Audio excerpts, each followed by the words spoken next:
family. This is Deaconess Tammie Key with the good news.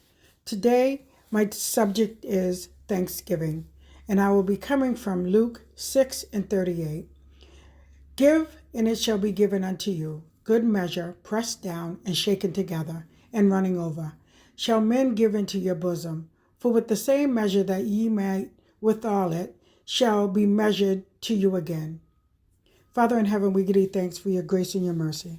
Father God, we thank you for allowing us the opportunity to come once again to bring the good news to your people.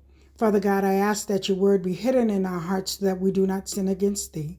And I ask that the words of my mouth and the meditation of my heart be acceptable in your sight, O Lord, my strength and my Redeemer.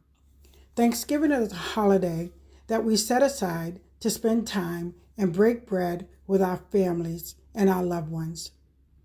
We each take turns telling God what we are thankful for. This year, our Thanksgiving is going to be different. If truth be told, some of us have already said that we're going to prepare a small meal and what we would normally do on Thanksgiving, we're not going to do. Thanksgiving ushers in the holiday season, and during this time of year, we see people who are less fortunate than we are. There are a lot of people who become very depressed, stressed out, overwhelmed, wondering where they're going to get the finances that they need to provide a Thanksgiving or a Christmas dinner for their families, or even how they're going to afford Christmas presents for their children.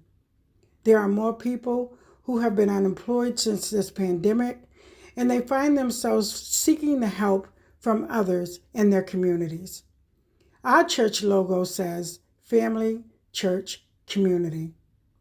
Let us, this Thanksgiving and Christmas season, be a blessing to our community by supporting our Second Chance ministry. Second Chance Food Pantry will be in high demands this year because of the current times that we find ourselves in.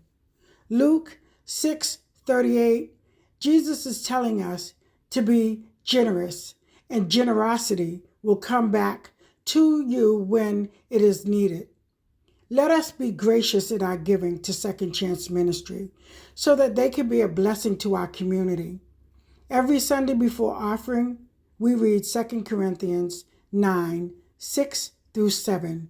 But this I say, he which soweth sparingly shall reap also sparingly, and he which soweth bountifully shall reap also bountifully. Let every man according as his purpose in his heart, so let him give, not grudgingly or of necessity, for God loveth a cheerful giver.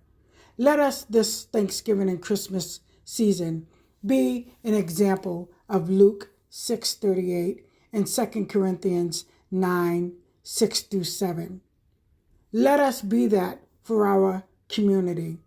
Let us be a blessing this Thanksgiving and Christmas season to those in our community that are leaning on the church to help them to supply their needs. This is the good news.